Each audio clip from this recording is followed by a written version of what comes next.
D'après la dernière étude Xerfi Precepta, les résidences de tourisme et villages vacances se trouvent à un tournant décisif. Certes, ils tirent incontestablement parti de l'épisode inflationniste.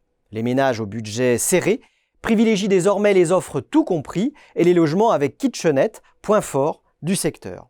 Et les perspectives semblent prometteuses avec la tenue des JO en France en 2024. Cependant, il est crucial pour les gestionnaires de se réinventer face à une concurrence en pleine métamorphose. Outre la montée en gamme des campings qui fragilisent les villages vacances, les groupes hôteliers introduisent des concepts novateurs. Ils imposent ainsi de nouveaux codes au sein des secteurs de l'hébergement pour satisfaire une clientèle en attente d'expérience autour de produits plus sophistiqués, confortables, spacieux, mais aussi plus durables.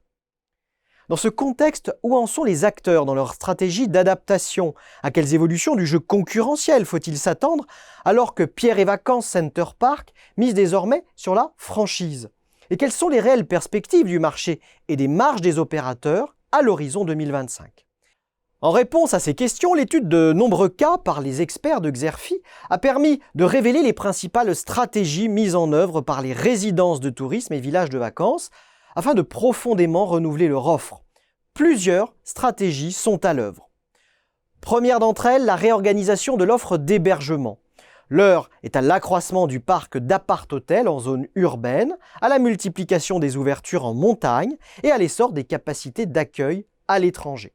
C'est à ce titre qu'Adagio recourt à la franchise pour étendre son parc d'appart-hôtels ou que la marque Citadine affirme son développement à l'international.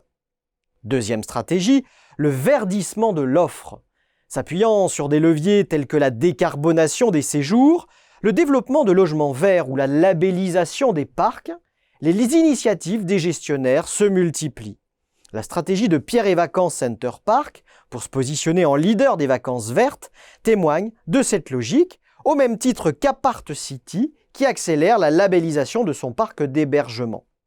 La diversification constitue la troisième des stratégies à l'œuvre. Elle revient à miser sur l'évolution des offres d'hébergement touristique et sur le développement de nouvelles typologies de résidences, à l'instar d'Odalis, qui accélère sa diversification dans l'hôtellerie de plein air à la suite du rachat de Flower Camping. Enfin, d'autres stratégies sont à l'œuvre, comme le renforcement de l'offre à destination de la clientèle d'affaires, la restructuration de l'offre, ou la modernisation des hébergements.